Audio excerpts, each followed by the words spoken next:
aqui do Ipiracity. Estamos começando mais uma live do nosso programa Bate-Papo na City.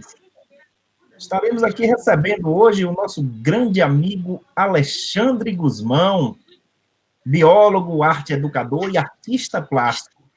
O tema de hoje é a arte na formação humana.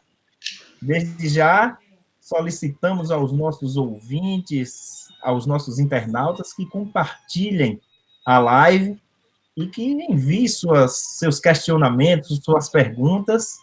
E, desde já, informo a vocês também que vocês podem estar acessando o site piracity.com e também assistindo lá pelo portal Ipiracity. E também estamos ao vivo pela Rádio Web Ipiracity, né? Então, tem um link aí disponível já na live.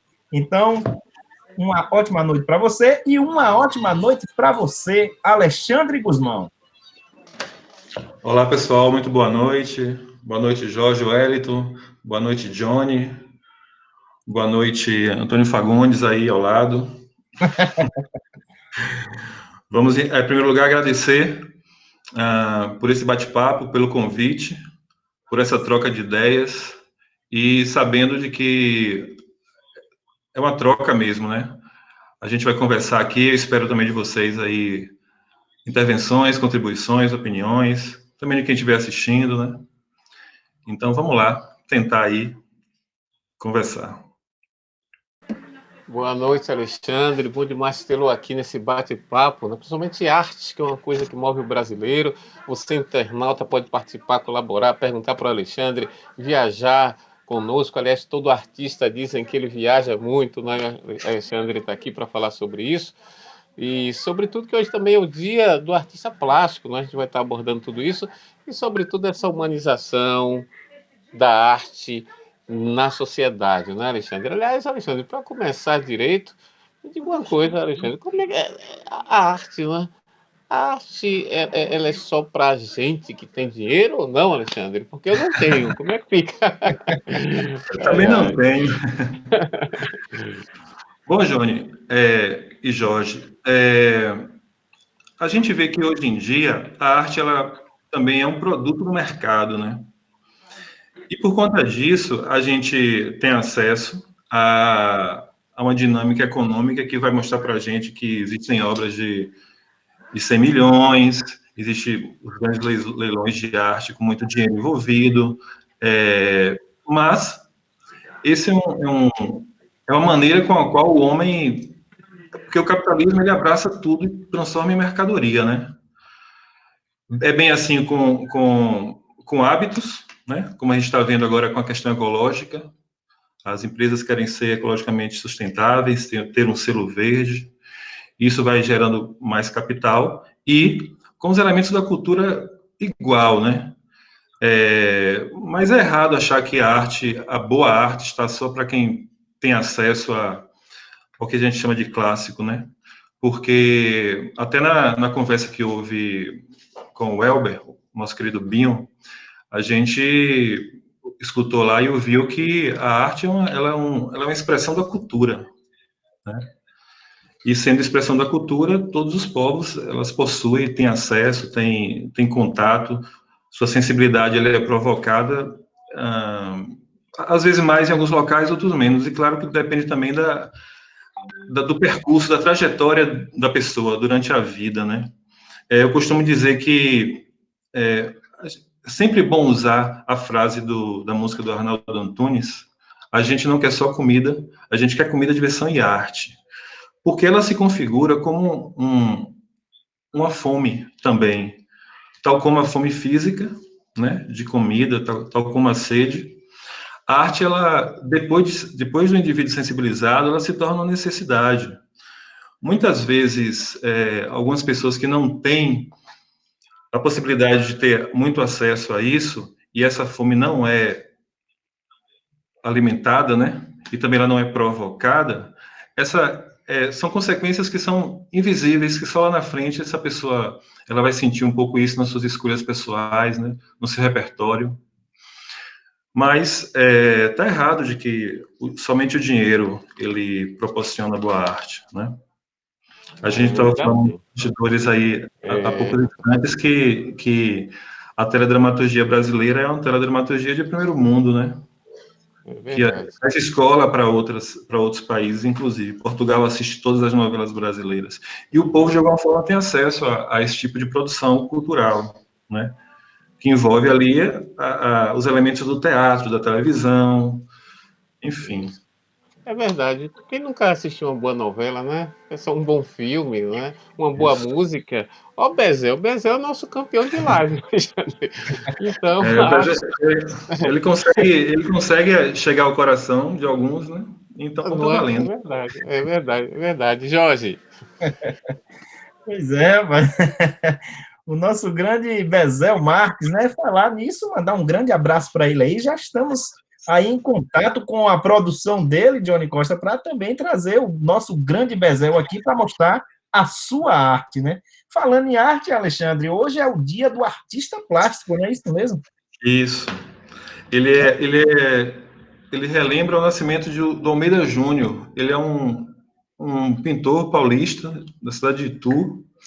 E a gente vai ter oportunidade de ver alguns trabalhos dele aqui, entender por que ele está na história da arte brasileira, né? Por que o nome dele é reverenciado. E acho legal. Na verdade, foi uma grande coincidência, né? A nossa live não foi por razão disso, mas acabou sendo um bom dia para fazê-la. E antes da gente continuar nesse assunto que a gente vai recebendo aí, o Elba já está aqui assistindo a live, já dá os parabéns para você, Alexandre, e diz que esse debate é necessário. Vamos ouvir aqui, assistir, né, um breve vídeo aqui de Fagundes, né? Ele que é um fera na arte, né? Então, vamos lá, né? Antônio Fagundes, né, Jorge? Antônio Fagundes, né?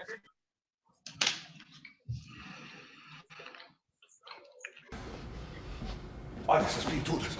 Olha para elas. Você vê um retângulo escuro, sim, uma abertura, uma passagem, mas também pode ser uma boca escancarada, deixando passar um grito silencioso de alguma coisa primitiva, violenta, mas real.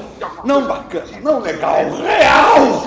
Um gemido sublime, algo de maldito ou divino, alguma coisa imortal. Não latas de sopa ou histórias em quadrinhos, alguma coisa além de mim, além... Agora, eu estou aqui para parar no seu coração, você entende isso? Eu estou aqui para fazer você pensar, eu não estou aqui para desenhar figuras bonitas. Eu não estou aqui para desenhar figuras bonitas.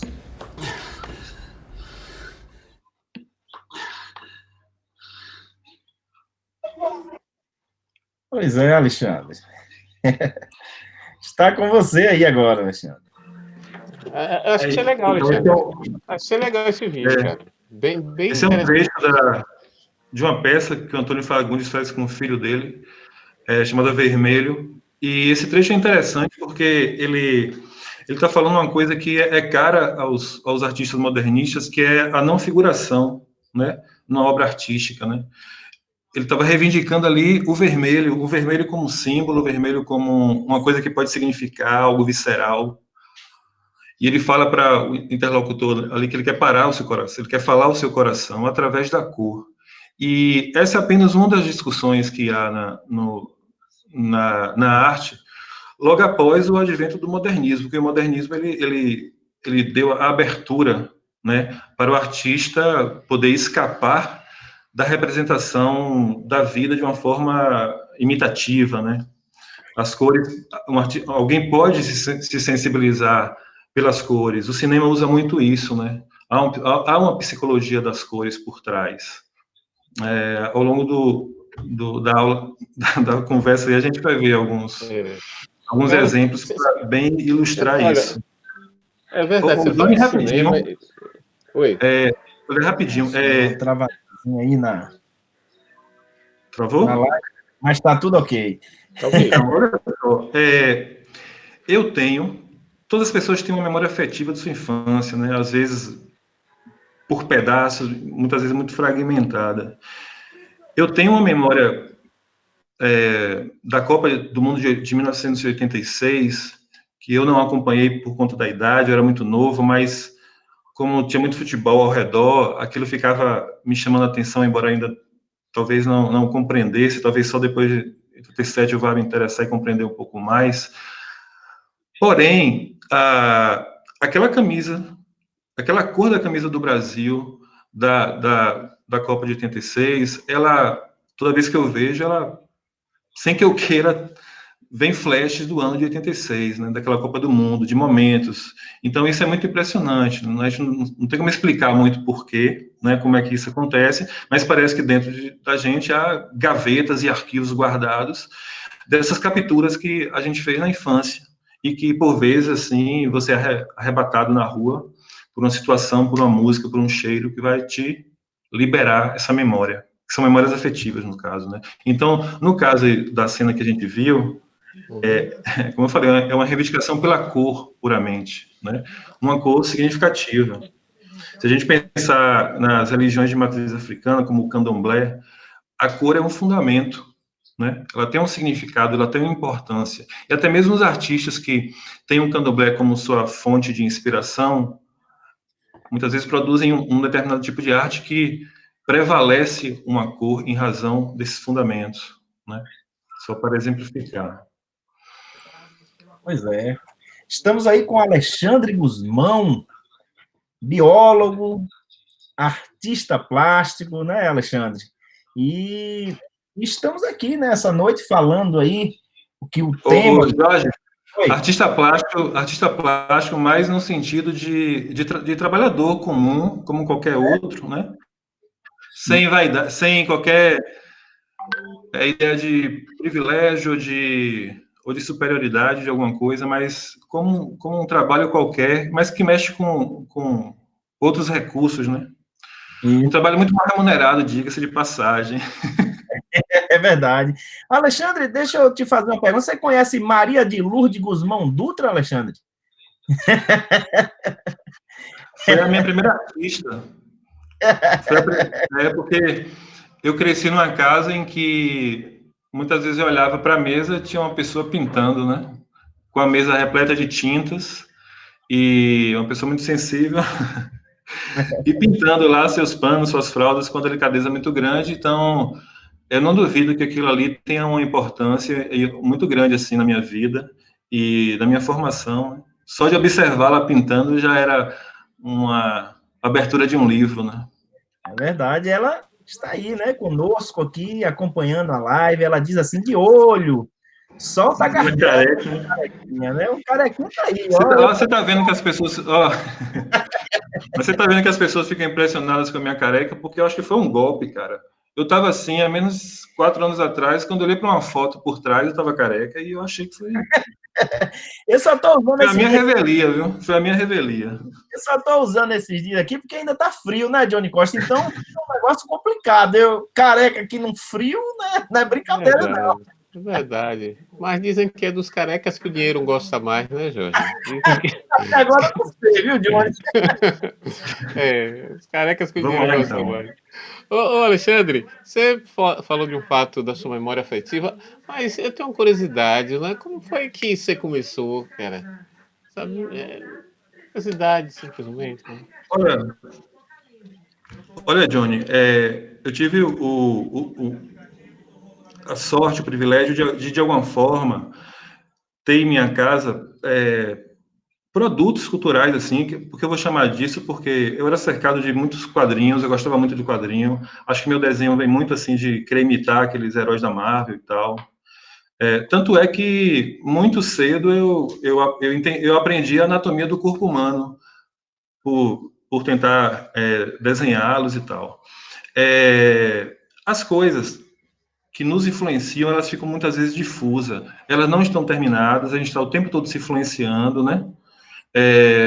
E é uma influência que ela é difusa e ela é variada, porque eu, como aqui falando como artista plástico, não tenho somente, muito pelo contrário, uma influência só de artista plástico, só de pintores ou só de grandes desenhistas. Na verdade, não. Eu acho que tem, assim, contribuições muito grandes da poesia, do cinema, e da literatura que a gente nem vai aqui abordar muito, porque daria uma live à parte, e também não me acho, assim, responsável por falar sobre a literatura nesse aspecto, né? Só sou um amador. Então, então, assim, música, o cinema quando possível, né? E legal que Binho tenha falado naquela live passada que nós crescemos numa cidade que tinha cinema. Ou seja, o nosso futuro não é tão bom quanto o nosso passado. Pelo menos nesse aspecto, né? Havia aqui um cinema e a gente sabe que, embora tenhamos em nossas casas hoje grandes TVs e tal, com uma ótima qualidade, o cinema ela é uma experiência, né? Você assistir a um filme no cinema, as luzes se apagam, o som é diferenciado, até a própria rotação do filme ela tem sutilezas. Então, foi muito importante, assim, para mim, esse conjunto de fatores, né? Que eles vão nutrindo a gente o tempo todo. Quando a gente vai crescendo, começam a aparecer outros interesses. E que se aquilo não for alimentado, a sua potência criativa ela vai sendo ali congelada, estagnada, né? Eu lembro, Jó, só para falando assim contigo, porque você também foi um morador de Catu, lá da Escola Agrotécnica Federal de Catu, escola que eu passei também e que tem uma importância muito grande para mim. Os 3 anos que eu passei morando lá foram 3 anos de interessante na minha vida, de muito enriquecimento, mas para o lado artístico não houve qualquer tipo de alimentação, nutrição, não é lá que...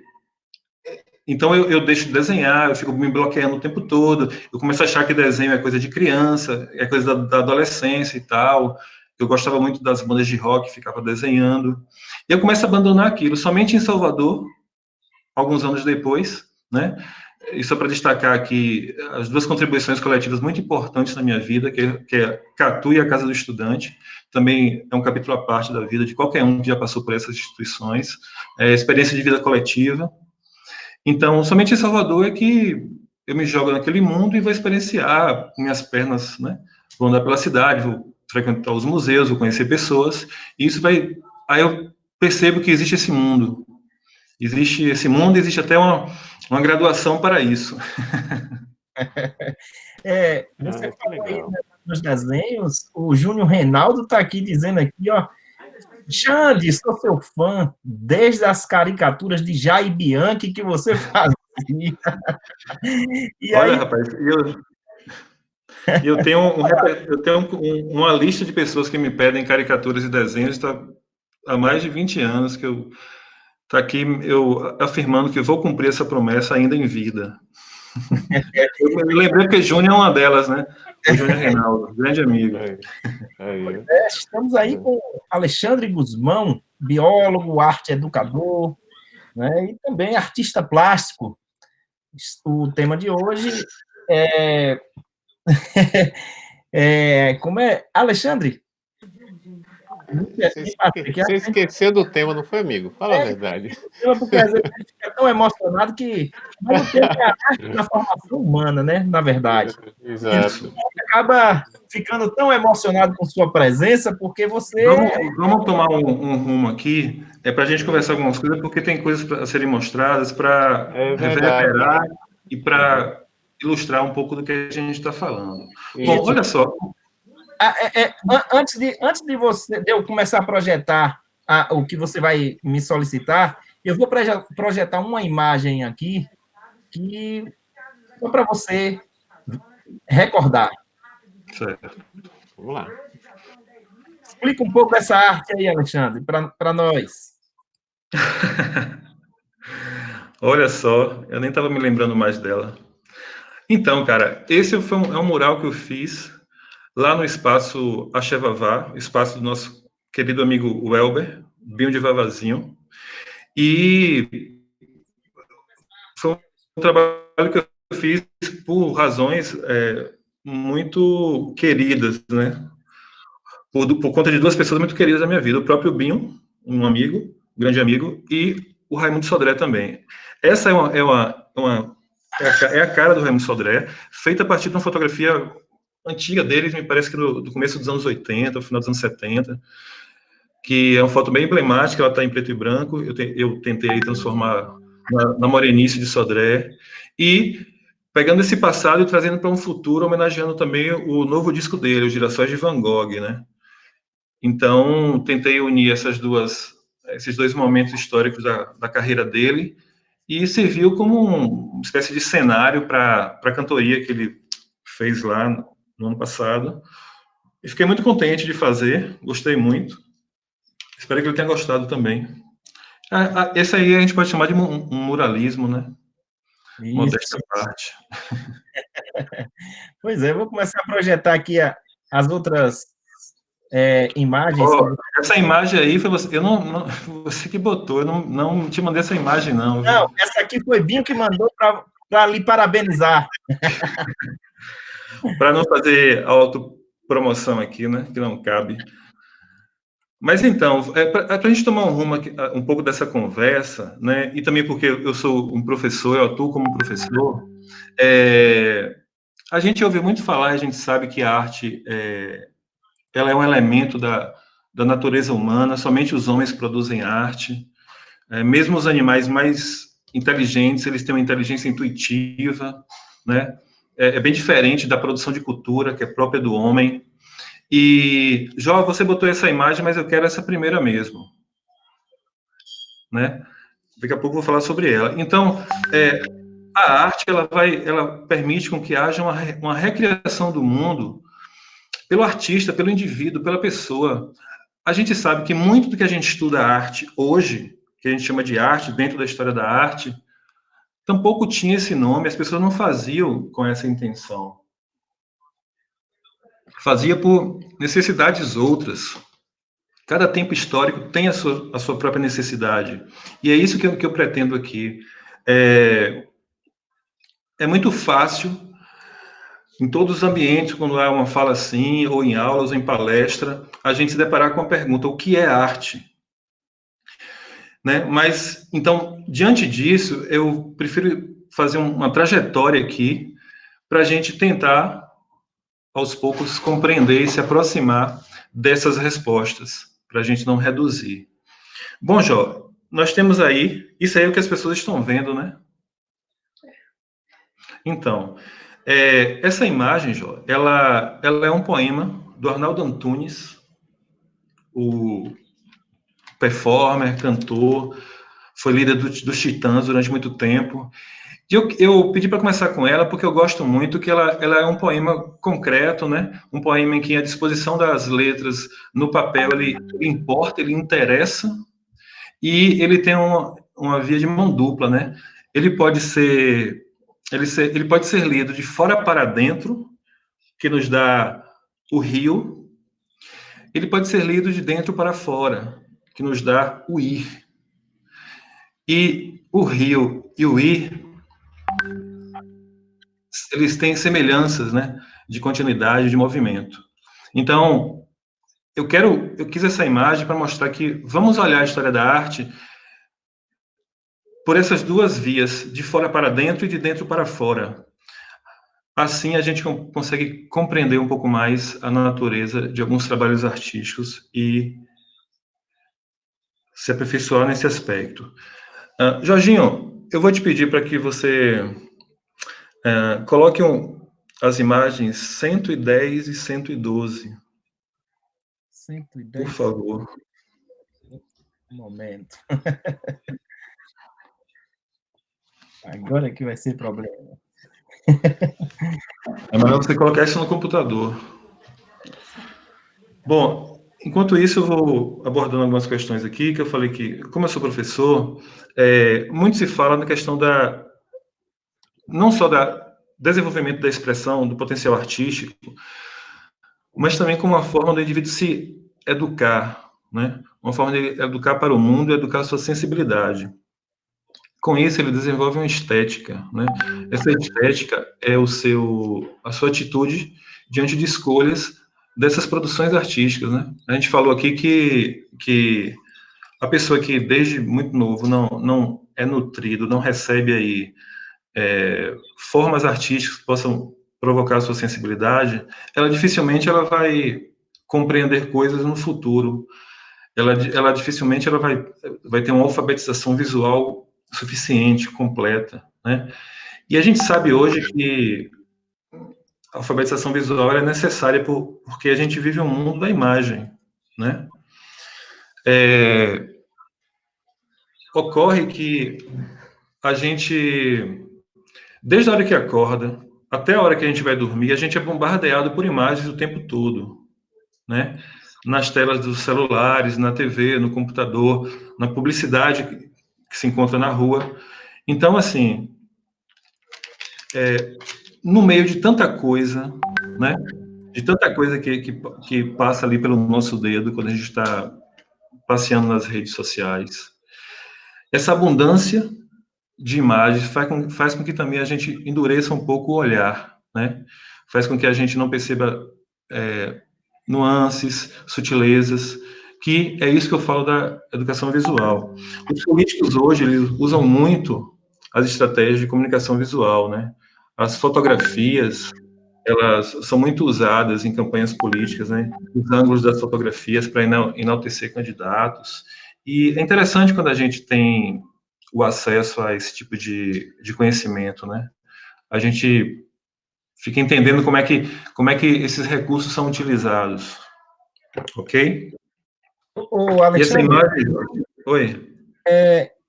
eu tô com um pouco de dificuldade aqui, porque as imagens que você mandou não está aparecendo para mim, na verdade, através de numeração, tá entendendo? Aí tá aparecendo para mim na sequência que você enviou.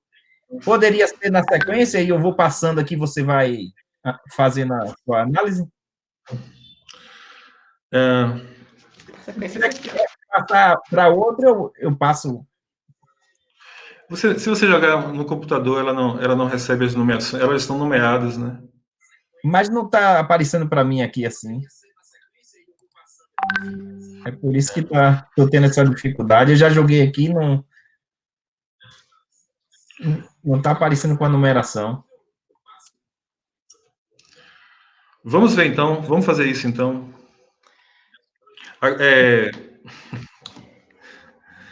Bom, Jó, então, da gente fazer isso, ver se você consegue se organizar aí, eu queria falar de um aspecto bem curioso, o aspecto da cultura que é bem curioso, um evento, a gente entender, é o seguinte, a gente está no mês de maio, não é isso?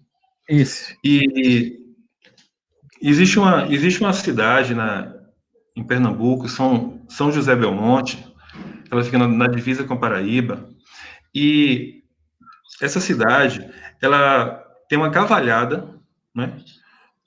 Uma espécie de procissão a cavalo, com cavaleiros ornamentados, com gibão, com chapéu de coura, com bandeiras com brasões, e eles fazem uma homenagem, uma consagração a Ariano Suassuna, que dispensa apresentações, né? O autor do Alto da Compadecida e tal. E eles fazem um trajeto de 30 quilômetros até um local onde há duas pedras de 33 metros, que é a Pedra Bonita, chamada da Pedra do Reino. Essa procissão, ela vai relembrar, para a gente não falar aqui em comemorar, mas ela vai relembrar os acontecimentos macabros que aconteceram no ano de 1838, nesse mesmo local. Há 182 anos, né? Foi um movimento messiânico que houve nessa região, um movimento de caráter sebastianista, né? Eles cultuavam o Dom Sebastião, que foi um rei português que morreu no século XVI numa batalha, e o corpo dele morreu aos 24 anos e o corpo dele nunca foi encontrado. Se criou-se uma mitologia em torno do retorno desse rei. É uma coisa que tem até um pouco a ver com Antônio Conselheiro, que diziam que pregava o sebastianismo também, né? Eles eram chamados de fanáticos. Bom, o que ocorre é que esse é um movimento que foi liderado por um cara chamado João Antônio dos Santos, né? E eles começaram a a extorquir mesmo fazendeiros e agregar pessoas que ao longo do tempo foram se tornando fanáticos. E tudo isso em nome de uma campanha de retorno a Dom Sebastião. Para isso, seria preciso o sacrifício de pessoas. Então, olha só, nesse local da Pedra do Reino, houve 4 jornadas desses fanáticos, né, até esse local. Durante as 3 primeiras jornadas, aconteceram suicídios e infanticídios em nome dessa coisa. 83 mortes, sendo que 30 crianças morreram em nome dessa ideia, né? Na quarta, isso aconteceu entre os dias 14 e 18 de maio daquele ano, de 38. Na quarta jornada, fazendeiros e a polícia enfrentou esses fanáticos, né? Houve um confronto ali, né? E o que aconteceu? Mais mortes e mais derramamento de sangue. O que ocorre é que, essa é a parte interessante da história, é que esse movimento de caráter sebastianista, que gerou essas consequências terríveis que entraram para a história, elas têm origem num folheto de cordel. Entendeu, Johnny? Elas têm origem numa obra da produção cultural. Existia um folheto de cordel que versava sobre a volta de Dom Sebastião. Esse líder pegou isso como uma espécie de livro sagrado e começou a levar isso para frente, influenciando os fanáticos, gerou esse movimento. E o que é interessante? Ariano Suassuna, ele pega esse fato histórico, porque do cordel ele se transformou em realidade, ele virou um fato histórico. Ariano Suassuna, ele escreve o Romance da Pedra do Reino. Então, observa o ciclo de folheto de cordel para a realidade e para depois essa história retornar para a letra impressa no romance de Ariano Suassuna. Então, essa síntese é o que era uma das intenções do que ele chamou de movimento armorial, fundado ali nos anos 70, e Ariano Suassuna era um dos cabeças desse movimento, e que tentava ali fazer uma síntese da cultura nacional de fundo bem popular para gerar uma arte erudita. Eu acho que esse é um aspecto interessante de como a cultura ela tem uma influência na vida da gente, claro. Ela tem uma influência na história, e o fato que eu acabei de narrar é bem claro de que a vida imitou a arte para depois a arte imitar essa própria vida inventada, essa própria vida copiada da própria arte. Um ciclo, né? Então, Ariano tem essa história aí por trás, além de todo o trabalho pela cultura nacional que ele desenvolveu nas suas aulas de espetáculos, que estão disponíveis aí pelo YouTube. Eu já tive oportunidade de assistir ao vivo ali na Chesf, em Salvador, durante um tempo. E aproveito para lembrar também que, nesse mesmo evento da Chesf, nessas aulas de espetáculo, eu assisti a aula do Lirinha, o ex-vocalista do Cordel do Fogo Encantado.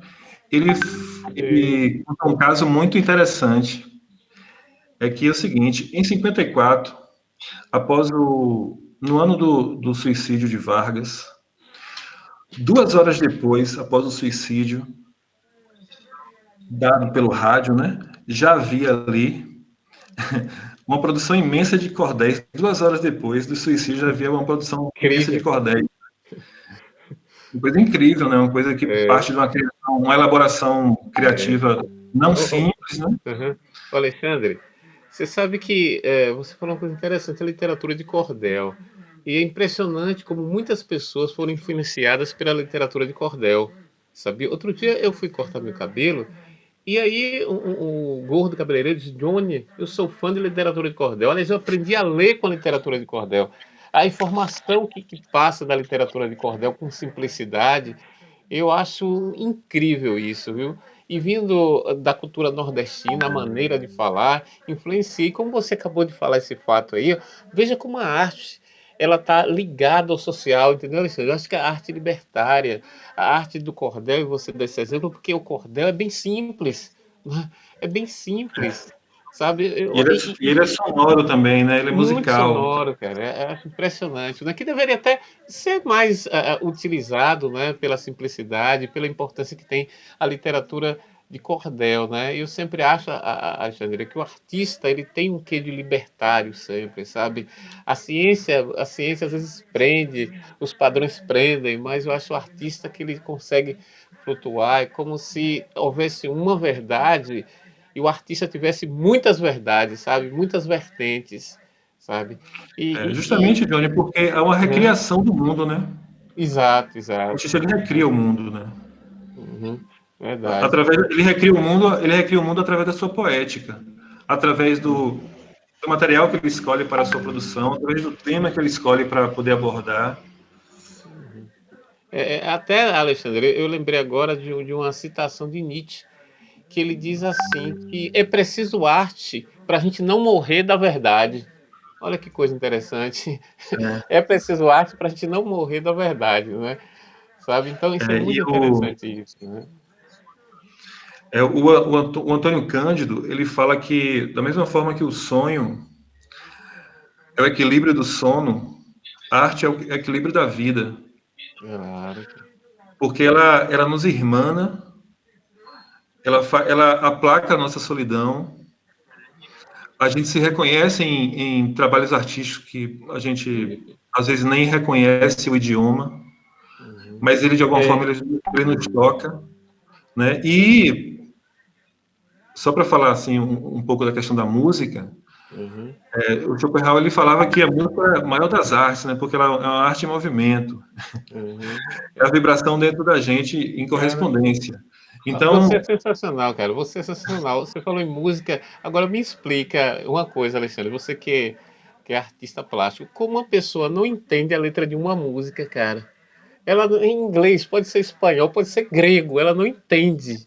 Mas aquela música tem uma significação enorme para a vida dela. Onde ela ouve, é como você disse, né? Igual a cor. Ouve parece que dá um estalo. Ela não entende aquela língua, mas alguma coisa dentro dela mexe, né? Eu acho isso um espetáculo. eu acho que Johnny, essa sua afirmação corretíssima, uma constatação que você faz, na verdade, e que eu faço também, o fato é que é uma constatação que nos alerta para o fato de que a gente precisa de uma educação musical, né? Verdade. Há pessoas, assim, às vezes estudantes, que eles praticamente desconhecem o que é escutar uma música instrumental, em que É, não haja palavras ali, né? é mesmo. Então, e você sabendo que o som ele mexe com você de maneira que você não escolhe, né? Da mesma Uhum. forma que o artista ele não tem controle nenhum sobre o que os outros vão pensar e tal, o que os outros vão interpretar. Da mesma forma, a música também ela tem um fluxo ali que você não tem controle, É, ok? O sim, sim, Alexandre, o Elber Binho está perguntando a você, Alexandre, você consegue imaginar o que seria de todos nós nesse momento de enclausuramento social, se não fosse a arte? É uma provocação, Bion, interessante, porque a gente acabou até vendo alguns memes, algumas frases na internet, nas redes sociais, apontando para esse fato, né, de que justamente nesse momento o que tem aplacado um pouco essa situação são as nossas manifestações artísticas, as nossas escolhas, né? É o filme, é a música, é a série que a gente gosta de ver, e porque essas coisas elas já nos acompanham em vida, né? Durante um tempo de forma passiva, depois a gente consegue fazer as próprias escolhas. Então, nesse momentos como esse, a arte ela naturalmente ela mostra o seu potencial de nos irmanar mesmo, né? Porque aqui a gente pode conhecer um trabalho de um chinês e achar que, que o que ele sente se parece com o que a gente sente também, né? Eu acho que se fosse abolida toda os vestígios, a escrita do mundo, né? Eu acho que a arte daria conta, assim, de contar um pouco a nossa história, né? Eu acho que esse é um elemento bem interessante. A gente vai ver que ao longo de toda a história da civilização, a história do homem, desde a pré-história até a contemporaneidade, a arte sempre se fez presente. E sempre se fez presente de forma significativa, né? Daí que parece absurdo que a educação ela não consiga muito priorizar, valorizar, e a arte fique caindo sempre numa situação de segunda mão, de menor importância, quando na verdade ela salva muitos corações, muitas almas aí, né? De pessoas que encontram o seu caminho, o seu potencial criativo, mas também potencial de expressão através da arte, né? Através da poesia, através da arquitetura, por exemplo, né? A inteligência espacial. Então, essa arte poderia ser voltada, porque nós temos uma visão assim que, geralmente, quem curte a arte é pessoa que tem dinheiro, né? Que vai nos museus, viaja o mundo inteiro, vai em Paris, que é a Itália também. E então a arte é voltada então para a alta classe, para a alta sociedade? Olha, Jorge, ocorre que a alta classe e a alta sociedade se apropria da arte, né? De maneira comercial, mas também consumindo arte. Muitas vezes dá uma sustentabilidade para certos circuitos, né? Circuito de galerias, de leilões, de compradores, de museus particulares. Mas o elemento principal dela é o instrumento educativo que ela tem, que é o instrumento humanístico da própria arte. A gente aqui, por exemplo, a gente não tem uma educação para assistir peças teatrais, né?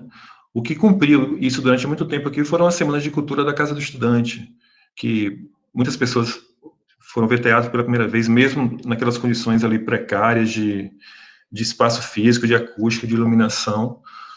Então, a Casa do Estudante teve essa função educativa, a acessibilidade, né? Trouxe muita produção artística que não chegaria até aqui, né? Que a gente também é valorizada lá em Salvador e de alguma forma formou, né? A mim principalmente, né? Muito contato com artistas eu fui ter na Casa do Estudante como alguém que assiste, mas também depois como alguém que produz, né? Conheci alguns artistas, tive perto de, de, de centros, né? De produção de arte. E bem assim, foi com o resto da vida. E nossas imagens. Isso. Deixa eu mandar um abraço. Antes, Alexandre, deixa eu mandar um abraço aqui para. Deixa eu mandar um abraço aqui especial para Yuri Mendes, que ele já diz aqui, ó. As artes. Yuri Mendes. As artes musicais têm a tendência de tocar mais do que artes visuais teatrais. A arte foi e é uma das formas que mais explanam o mundo e sua sociedade. Foi a arte que resgatou o passado. Foi na arte que se pôde ver o futuro. Foi através da arte, foi através da arte, principalmente religiosa, que resguardamos nossas culturas e passados. Lembrem-se que as igrejas e os ricos foram grandes mecenas, aproveitando o Xande, você, Xande, eu só fui conhecer o que realmente era arte e saber o que ocorria e o que acontecia chegando em Salvador, né? E ao chegar em Salvador, diz o Yuri Mendes, que descobri o que eram artes contemporâneas e todo o resto. Olha aí. Olha, um abraço para o grande amigo Yuri, um excelente desenhista.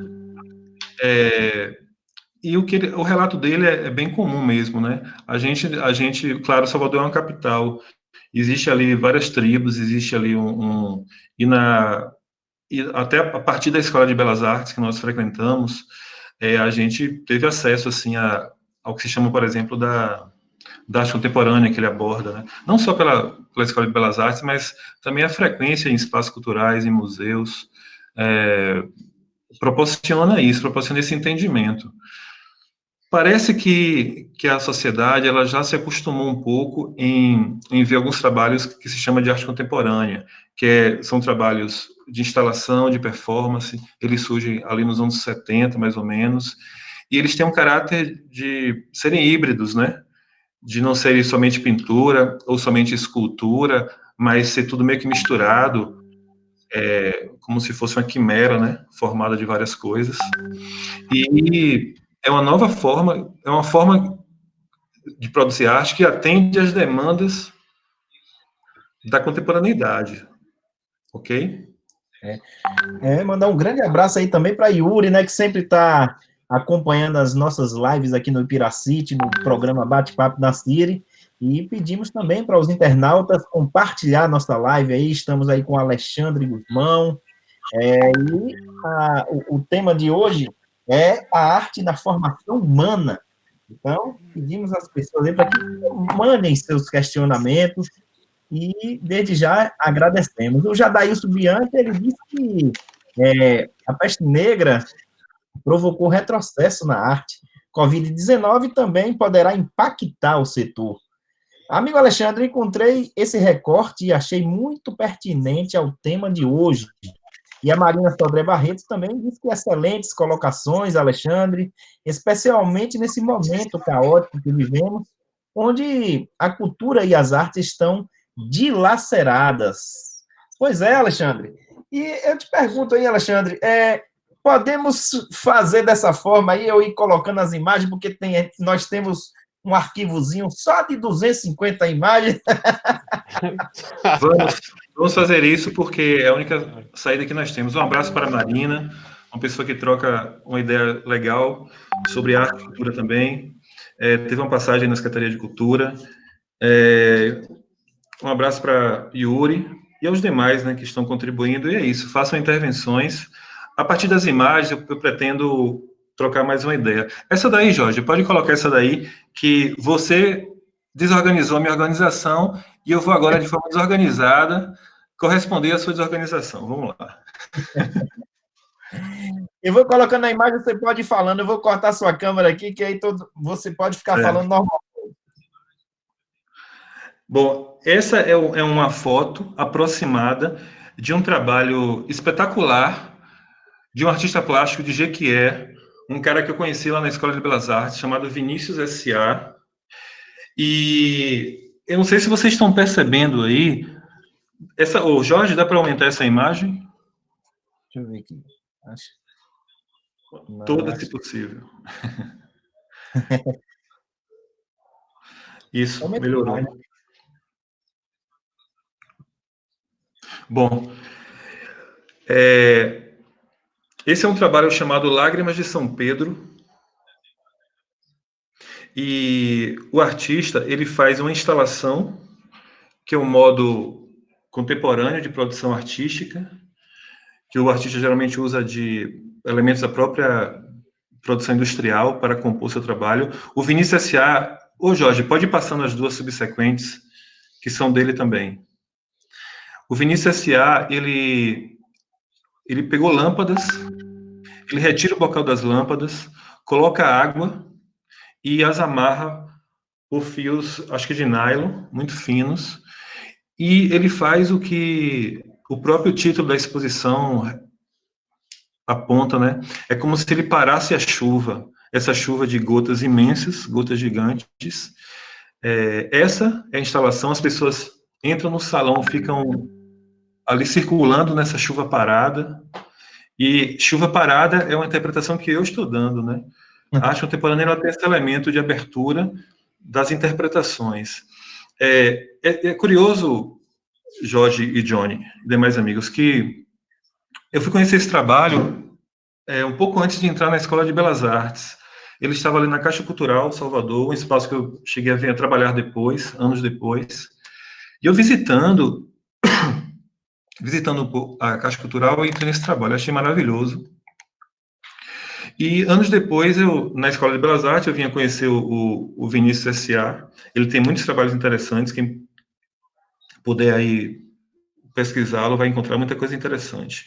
Então, Lágrimas de São Pedro já foi exposta em São Paulo, já foi para a Alemanha, e revela uma coisa que é o seguinte: a arte contemporânea, pelo seu caráter híbrido, ela nos oferece outras possibilidades de sensibilidade, outras possibilidades de contato, que nesse caso é espacial e é visual. O nosso amigo Binho, ele já visitou um espaço muito interessante aqui no Brasil, chamado Inhotim. Ele fica ali, acho que 40 quilômetros de Brumadinho, em Minas Gerais. É o maior parque de arte contemporânea que existe. Da mesma forma que um parque botânico também. E em Inhotim, há diversos trabalhos em que o público ele adentra no trabalho e fica imerso ao trabalho, ele sente, ele escuta, ele toca, ele vê. Então, a participação dele é impressionante. Ou melhor, a participação dele é fundamental. Aí Bia falando que ficou emocionado, mais emocionado ainda se você estivesse dentro dessa chuva, né? Pode passar, Jorge. Vamos ver o que é que temos mais. Bom, essa aí, pode passar essa. A gente volta para ela depois. Esse é o Vinícius S.A., a cara dele aí. Ele está aí atrás de um trabalho. Ele está atrás de um trabalho que ele fez também, que eu não recordo o nome desse trabalho, mas tinha a ver quando surgiu o Big Brother. E tinha essa ideia de que você está sendo vigiado o tempo todo e tal. Então, esse é um fragmento do trabalho dele. Vamos caminhar aí. Bom, essa Jorge, é uma escultura de um cara chamado Velho. Velho é um senhor. Ele é de Sergipe. Ele é Cícero Alves dos Santos, né? Volte só mais um pouco, Jorge. Aquela imagem antes de Vinícius. Isso. Essa é uma exposição desse cara que ele no mundo das artes ele é conhecido como velho, por isso que eu estou chamando de velho. Não é nem velho, é velho mesmo. Então, ele é um homem muito simples e que começou a produzir artisticamente, fazer essas esculturas aí a partir de pedaços de árvore e troncos que ele ia encontrando, né, na região onde ele mora.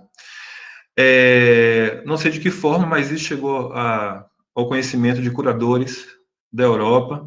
O velho, ele já expôs em Veneza, já expôs em Paris também.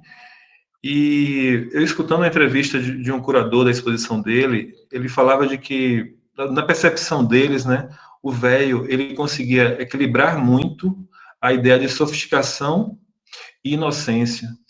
Passe um pouco mais as obras dele, Jorge. A gente vai perceber que... Pode adiantar.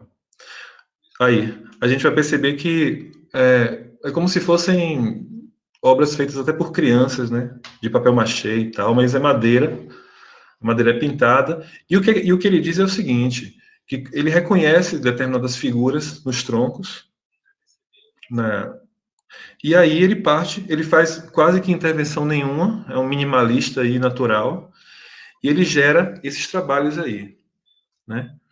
A próxima imagem aparece ele em seu ambiente, ele é um senhor, e aí são peças que ele vai transformar, ele vai dar vida a essas peças, né? É um trabalho muito interessante, é uma poética de sensibilidade, da mesma forma que a gente vê nos livros de história da arte, que Picasso juntou o guidão de uma bicicleta e o selim de uma bicicleta e achou a cabeça de um touro, isso é colocado como um aspecto criativo genial. Da mesma forma, o artista ele tem um olhar muito aguçado para a forma das coisas. E o que chama atenção para a próxima imagem, gostaria que você adiantasse aí, que é uma obra do nosso amigo Moreu, que é uma obra que eu gosto muito, que é o Minotauro, né? Eu conheci essa obra em 2015. Ela é uma obra que a cabeça dela, ela é um tronco, e também tem uma intervenção quase que nenhuma. Ele só faz pintar e colocar os olhos, e o corpo sim, ele produz. Eu não achei. Mas eu achei genial porque ele acaba cumprindo nessa esteira aí do que eu falei sobre Picasso e sobre o próprio velho também. Então, a gente aqui em Pirá tem Moreu como um grande, eu tenho ele como um grande artista, uma pessoa com um olhar sensível às formas, e gosto muito desse trabalho dele. Para mim é o principal trabalho dele. Esse mais uma vez é o velho, pode passar. Agora vamos dar esse salto quântico aqui. Pode aumentar essa tela aí, Jorge. Aí é o seguinte, é uma fotografia do Sebastião Salgado, uma fotografia bem emblemática. O Sebastião Salgado é um fotógrafo brasileiro, ele tem uma predileção, ele tem uma escolha por fotos somente em preto e branco, mesmo que ele esteja ali numa floresta com maravilhas em cores, ele opta pelo preto e branco. E essa é uma fotografia de Serra Pelada, onde havia um garimpo com não sei quantas mil pessoas trabalhando e em condições insalubres. E essa é uma obra que acaba revelando assim, parece que tudo se perde na coletividade, né? Acaba todo mundo sendo prateado, cinza, como da mesma forma quando a gente vê algumas formigas assim no formigueiro, aquela coisa parecendo que automatizada, né? Então, o Sebastião Salgado aí, que também dispensa apresentações, tem um tem um trabalho muito interessante no aspecto da sensibilidade. Pode ir para a segunda, Jorge.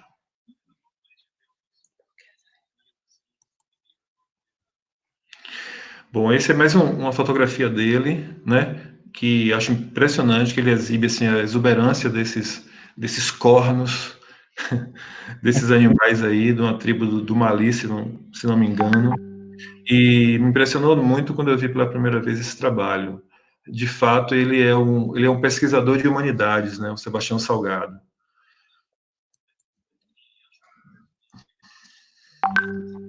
Mais uma vez, uma fotografia de Serra Pelada, um descanso aí no meio daquele automatismo que eu apontei na fotografia passada. Você vê que lá, em segundo plano, lá, um contingente de pessoas, assim, em sua função ali, né? De carregamento da coisa do garimpo. Bom, pode passar essa, Jorge. Pode passar. Outra. Pronto. Essa é uma imagem que eu sempre mostro aos meus alunos, que é uma imagem do pintor Caravaggio. É um pintor identificado ali com o barroco, né? Um período pós-renascimento. E que chega a ser impressionante, quem puder ver essa imagem mais de perto, assim, é impressionante o realismo dela. E ela narra um fato super interessante, que é quando São Tomé ele não crê na aparição do Cristo depois de ressuscitado, e aí Jesus fala, vem e me toca, né? Não sei se com essas palavras, mas isso é que ocorre, isso é que é narrado. Muitos artistas retrataram esse momento, e Caravaggio colocou ali toda o seu talento, porque após o Renascimento, o que os artistas ganharam foi um caráter quase científico assim nas suas elaborações. Eles eram grandes anatomistas, né, do corpo humano. Eles eram grandes conhecedores da luz e sombra e o que se fala muito, a própria dramaticidade do barroco, né? Observem que há uma luz que vem do lado direito do Cristo, que ilumina toda a cena. E mais uma vez eu reforço, quem puder ver essa imagem em outra situação, vai perceber que as testas franzidas assim de São Tomé são impressionantes, né? E dos outros apóstolos também. Impressiona muito o realismo da imagem. É uma imagem e o barroco é caracterizado por essa coisa da dramaticidade teatral, né? O teatro como usa muito a luz e sombra, os pintores do barroco eles iriam muito por esse caminho. Agora, Jorge, pode adiantar aí.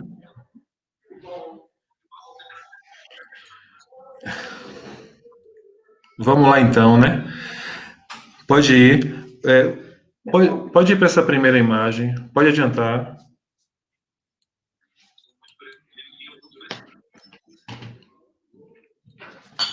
Ok, parei. Ok. Bom, essa figura... Essa aqui? Volta. O que parece aquela pessoa? Não. Para trás. Aí. Bom, essa é a artista paulista chamada Rosana Paulino. Ela é uma artista multitalentosa, né? Ela é uma doutora e ela é uma pesquisadora. Ela investiga a posição do negro na história da arte, né? E é bem interessante a gente conhecer os trabalhos dela. Passe para a próxima imagem, Jorge. Não, as que você passou, as anteriores. Não, para trás. Aí, a próxima.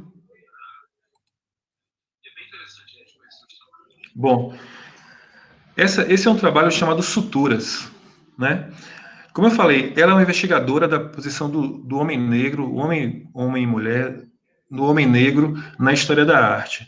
E observem que esse trabalho, ele é um corpo humano, uma imagem de um corpo humano negro, de uma mulher negra, recortado, ali, há recortes nele, e esses recortes, eles são costurados, da mesma forma que é costurado o coração, e quando você pensa que o homem negro, o êxodo africano, nas condições dos muitos povos negros que aqui chegaram, escravizados, que perderam a sua dignidade, a gente começa a compreender um pouco qual é o legado dessa página bizarra da nossa história, que foi a escravidão. Então, a Rosana Paulino, ela vai ali trabalhar com esses corpos fragmentados, costurados, explorados, torturados, né? Corpos em dor o tempo todo, né? Desde a abolição. Então, tem um caráter simbólico, a gente pode ver as outras imagens. O que eu falei aqui vai servir para o que a gente viu. Bom, esse é um trabalho diferente, eu esqueci o nome desse trabalho, mas ele é um tronco, como a gente percebe aí, a escultura de um tronco, é como se tivessem mais de duas tetas, né? De muitas tetas, como uma cadela, como uma porca, um mamífero qualquer, e dessas tetas partem fitas coloridas ligadas a bonecas de pessoas brancas, né? O que remete àquela coisa da ama de leite, né? Que tirava o leite do peito do próprio filho para alimentar os filhos da Casa Grande. Então, é um dedo na ferida dessa história, e acho que a Rosana Paulino consegue tocar, consegue falar sobre isso nesse trabalho. Mais uma vez, identidades invisibilizadas, você vê que há uma costura, e é uma costura grotesca, é uma costura que ela não tem uma intenção de remendo, ela tem uma intenção de obstrução. E o que é que se está obstruindo aí? Os olhos, né? A visão, o contato que a pessoa tem com o mundo.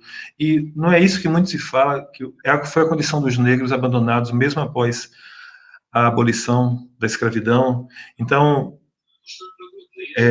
as próximas imagens vão tocar nesse aspecto, a gente pode ver aí. Adianta, por favor. Segue a mesma ideia. Bom, nesse aí ela já trabalha com alguns signos, né? Com alguns símbolos que estão, de alguma forma, amarrados, associados à escravidão, que é a colonização portuguesa. A gente vê ali uma espécie de azulejo português ali, representado. Do outro lado, que parece ser um azulejo português com um navio, o que remete ao navio negreiro. Há um coração também ali. Então, mais uma vez, reforçando, corpos negros fragmentados ao longo do tempo, ao longo da história. E eu chamo a atenção para vocês que é um trabalho que está separado da ideia de beleza. Ele está separado da ideia de que é algo que você vai botar na sala para combinar com o sofá. Não tem nada a ver, né? É outra história. É a arte como discurso político, é a arte como dedo na ferida, é a arte como o indivíduo se colocar também, né? No caso, a artista, Rosana Paulino. Essa é uma imagem, só para a gente... Volta aí um pouco, Jorge. Essa imagem é uma imagem referencial para se compreender o trabalho daquela imagem que a gente viu da boca costurada. E aí, mais uma vez, seguindo aquela mesma perspectiva, né, de corpos invisibilizados, identidades emudecidas, e por trás disso o mar, né, e as navegações tão caras ao Império Português, né, tão caro aos portugueses, a própria história de Portugal, que eles eram os grandes navegadores, os donos do mar. Pode adiantar, Jorge. A gente vai ver outras coisas agora. Pode passar.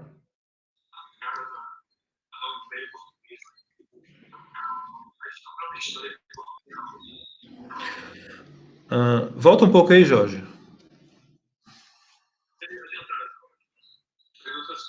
Aí, nessa gaiola. Bom, essa é uma instalação que eu produzi no ano de 2009. Ela serviu como para uma exposição de conclusão do curso de Arte e Educação lá pela Escola de Belas Artes, e estávamos ali experimentando essas novas formas de produção, né? A chamada arte contemporânea, e cada um foi provocado a expor seu trabalho. E como durante o curso a gente discutiu muito a educação, eu tinha muito na minha cabeça uma espécie de crítica que toca um pouco os professores de qualquer disciplina aí, que é a espécie de a opressão da caneta vermelha, né? Da nota vermelha, a confirmação do fracasso, né? E a gente sabe, todo mundo que foi estudante sabe que receber uma prova, a tinta vermelha da caneta significava muito, né? Para a nossa felicidade ou para a nossa tristeza. Então eu resolvi aí aprisionar essa caneta Bic vermelha dentro de uma gaiola com a qual ela não pudesse ali cumprir muito com essa função. Sobretudo no ensino da arte, porque a arte a gente erra também. No processo educativo a gente vai errar, a gente vai fracassar. E a caneta vermelha, aí ela apenas está como um símbolo de uma atitude da educação que me parece um pouco equivocada, que me parece um pouco opressiva. Como se fosse aquela palmatória, né, de antigamente, diante de algum erro do aluno.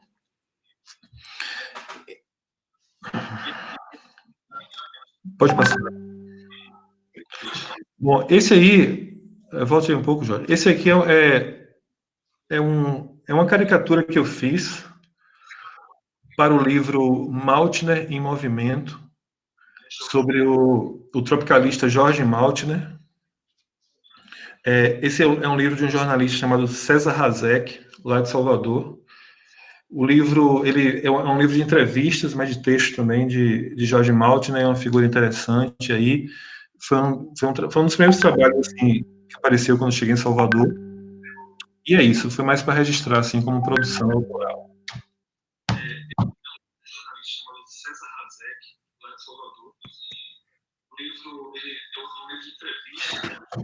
Muito bem, Jorge, pare aí, por favor. Eu ia deixar essa obra para o final, mas como está tudo agora de pernas para o ar... Cara, veja só, o nome desse trabalho é Castelo, ou O Impacto de um Livro. Não sei se coloque na próxima imagem, por favor, Jorge, que tem uma aproximação maior. Observe que existe um livro de Kafka, que o nosso ministro da Educação apelidou de Kafta, nossa ignorância. E Agora, pode voltar para a imagem anterior. Bom, essa instalação é esse o trabalho. O impacto de um livro. E acho que não preciso muito explicar, né? Olha como ele desorganiza um muro, olha como ele causa instabilidade no muro, o muro que é uma ideia de separação, uma ideia de impedimento. O presidente americano aí parece ter seu maior sonho construir um muro que separe do México, né?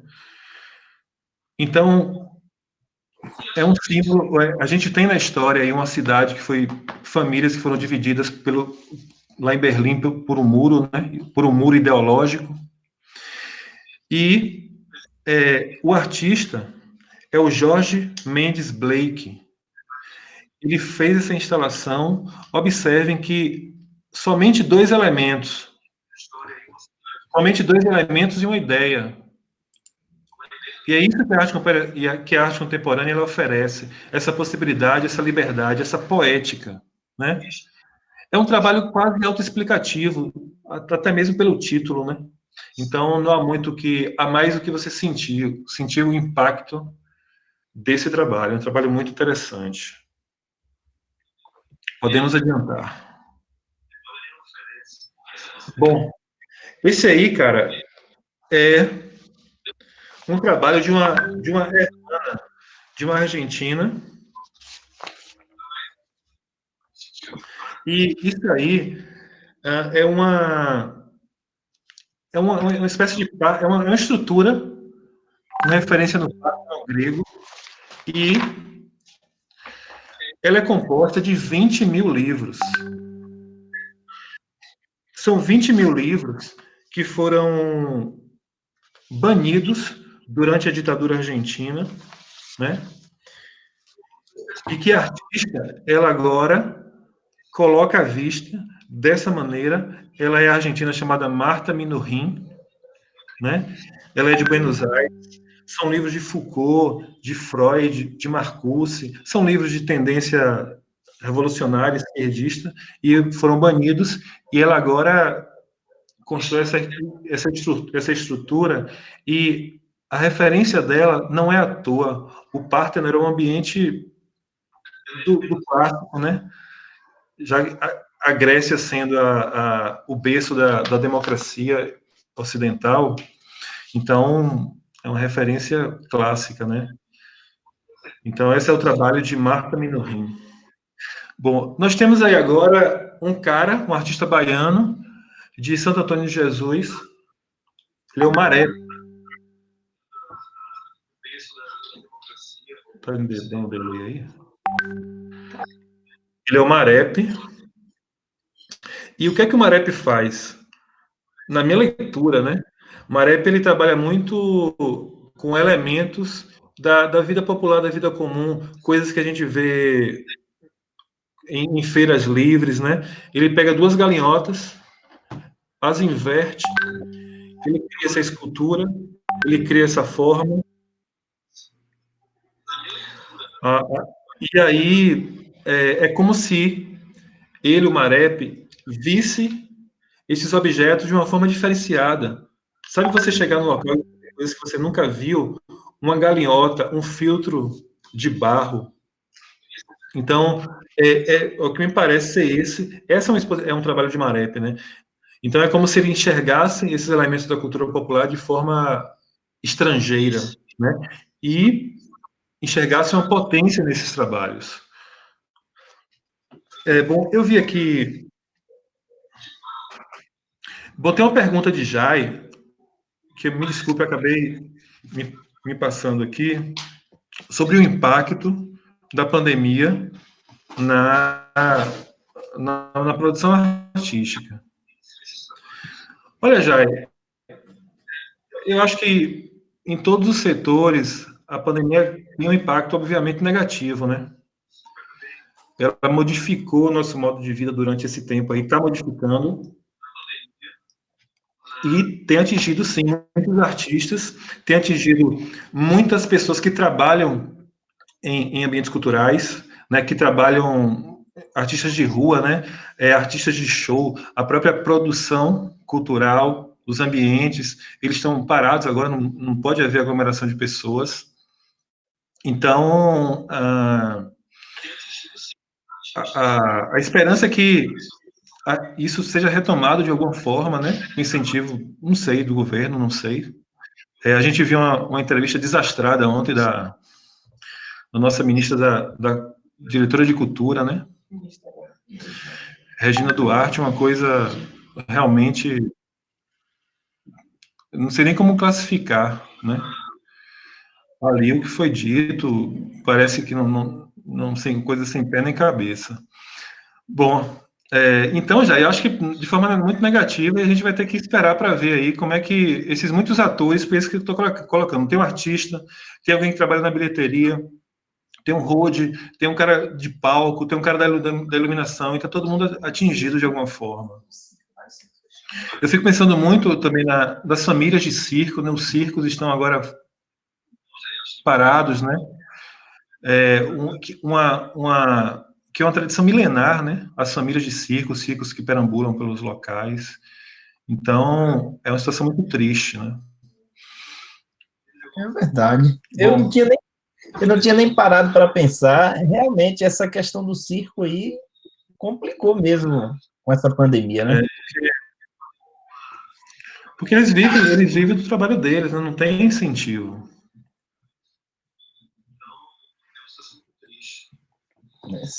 Bom, olha, a gente está vendo aí nessa imagem o trabalho de um cara muito interessante, que é o Franz Krasberg, né? Ele é um artista polonês. Ele nasceu em 21 e ele faleceu há pouco tempo, em 2017.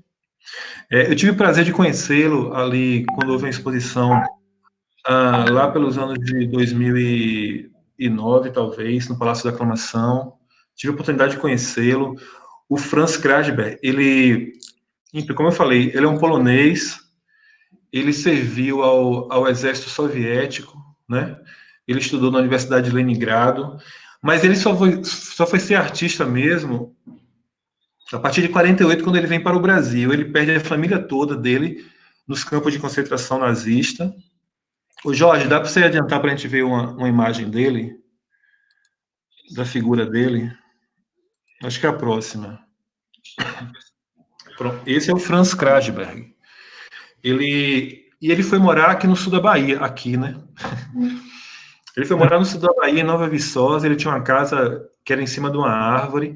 E o trabalho do Krasberg é impressionante, porque ele é alguém que reúne a cidadania, o ativismo ambiental e o lado humano dele, né? Numa coisa só. Então, qual é o trabalho dele? Ele começou a perseguir ambientes naturais que sofriam incêndios, os incêndios nas florestas, né? Incêndios criminosos. Então, acontecia um incêndio, ele ia lá depois, às vezes até na própria hora do incêndio, e ele fotografava a agonia, né, das árvores, a agonia dos bichos, mas principalmente das árvores, porque é a partir daí que ele vai modelar o seu trabalho, né? Então ele pega alguns troncos queimados, né? Ele dá uma nova vida a esse material. Houve uma exposição dele que me parece que o nome era O Grito da Natureza, e eu acho que esse nome sintetiza bem o trabalho dele. Ele é um homem muito sensível, ele não entendia por que a gente tratava o nosso meio ambiente dessa forma. Então ele transformou muita árvore morta em obra de arte, né? E a própria vida dele também foi muito foi muito próximo dessas situações de agressão, porque até mesmo lá em Nova Viçosa ele sofreu ameaças, né, de morte, ele foi quase envenenado, mas ele conseguiu viver muitos anos aí, né? Então, é o Franz Krasberg, eu acho. Há um trabalho dele hoje ali na entrada do salão contemporâneo lá do Museu Rodin, também, ou Museu do Palacete das Artes, ali na Graça.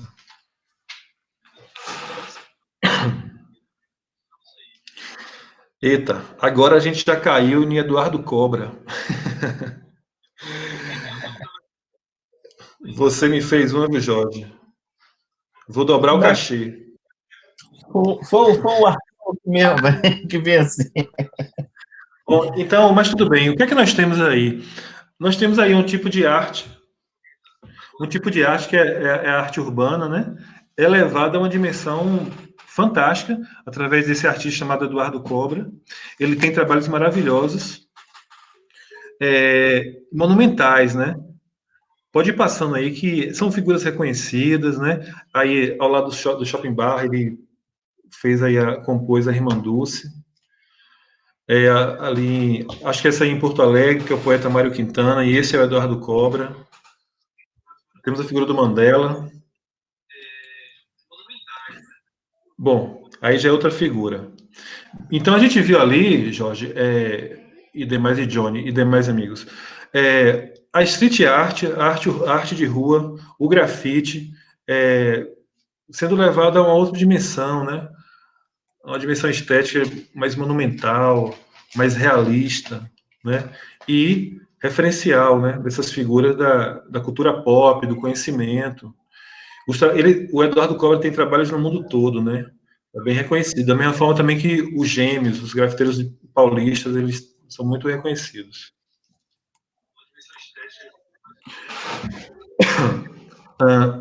Agora, cara, deixa eu ver aqui. Essa artista que você botou aí.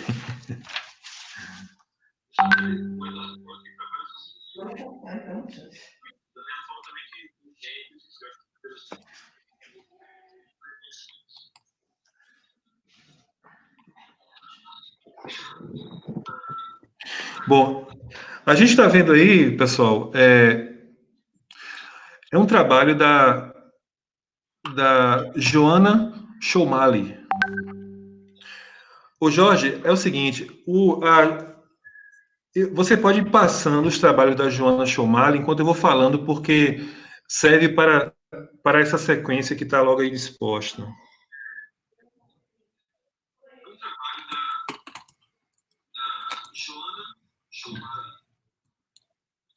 A Joana Choumali, ela nasceu em 74, ela é da Costa do Marfim. E por que eu escolhi esse trabalho? Bom, ocorre que na Costa do Marfim, na praia de Grambaçã, ocorreu em 2016, eu acho, um atentado, um conflito regional lá, um ataque em que 19 pessoas morreram, né?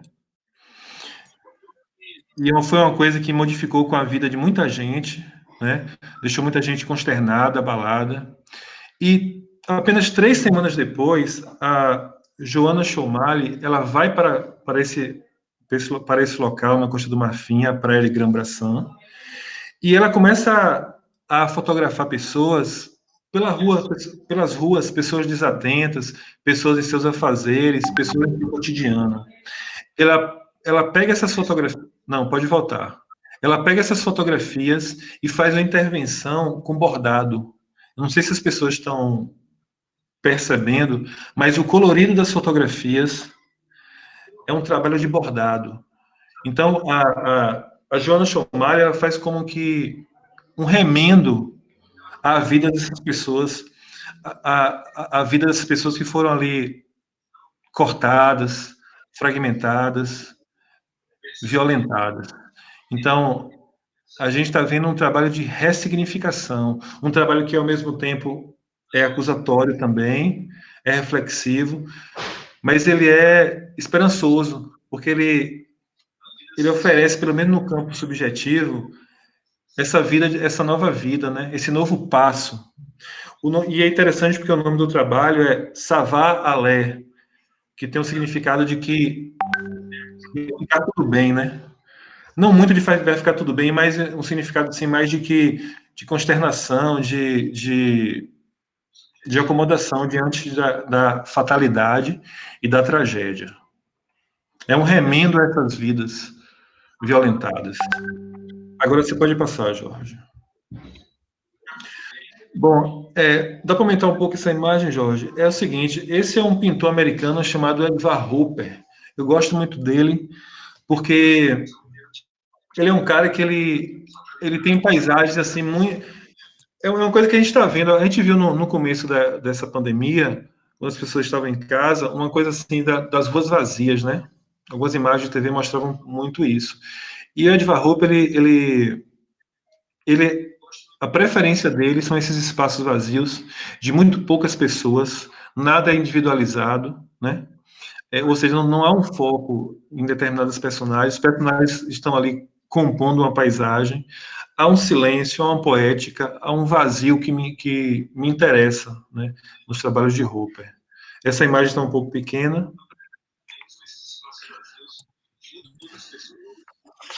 Mas dá para mais ou menos entender ali o que é que está sendo mostrado.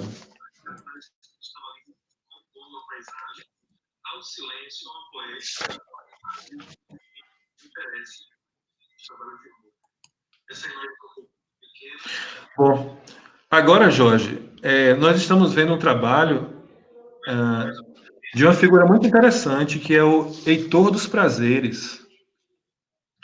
O Heitor dos Prazeres, ele foi um sambista da galera de Noel Rosa, de Ismael Silva. Ele conviveu com esse pessoal e ele tem um trabalho assim, às vezes considerado naif, né? Não, pode voltar. Muitas vezes considerado naif, mas são figuras do seu cotidiano, muito coloridas. O jeito dos corpos é como se eles tivessem uma espécie de um delírio. Isso é uma leitura minha, né? Eu que faço essa leitura assim. Eu presto muita atenção nessa coisa da fisionomia. E são ambientes da vida comum, né? Embora seja ali no Rio de Janeiro, mas ambiente de zona rural. São os ambientes dos morros cariocas, né? Que ele retrata aí de uma forma muito interessante, muito viva, né? Então é o Heitor dos Prazeres, um sambista aí. Talvez aqui eu consiga identificar apenas uma canção dele, que é Não Me Abandone, uma coisa assim. Eu não conheço muito a obra musical dele, mas ele se configurou aí como um sambista e um artista plástico também. Um momento aí, Alexandre.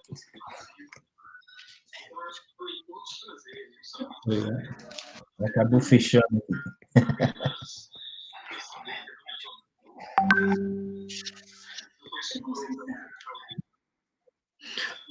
Essa aí, Jorge, pode ser essa.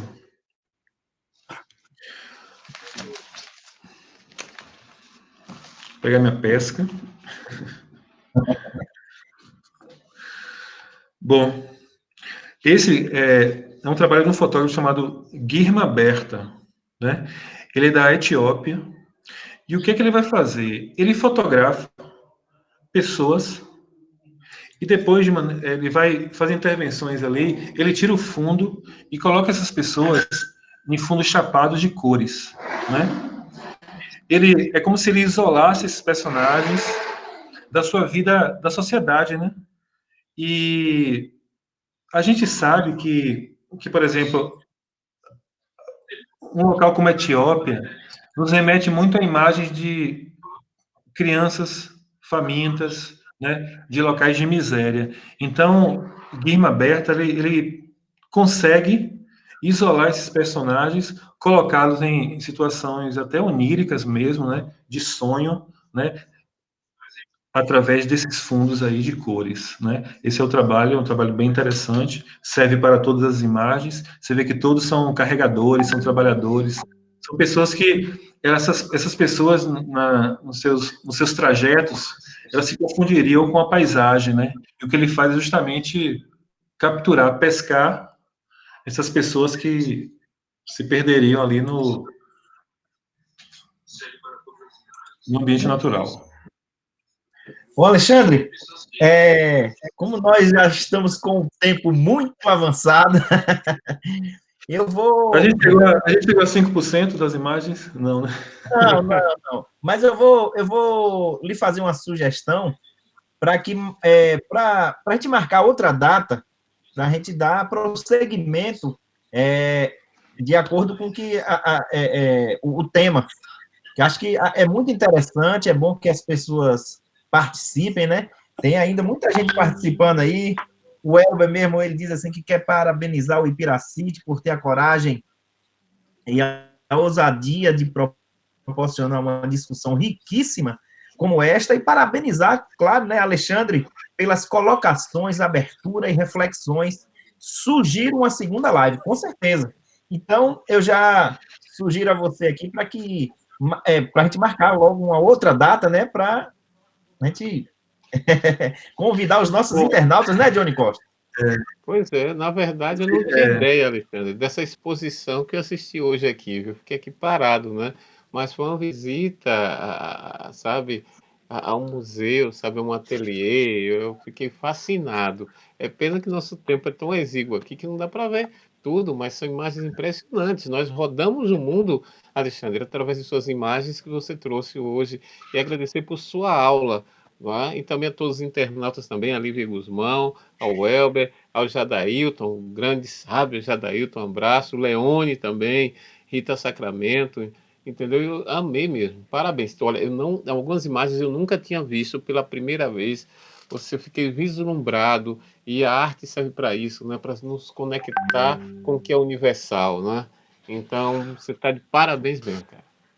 Bom, eu devolvo os parabéns a vocês que têm feito aí um trabalho interessante, educativo e variado também, nessas lives, assim, com temas diversos, com pessoas variadas, com visões de mundo, com conhecimento a serem trazidos.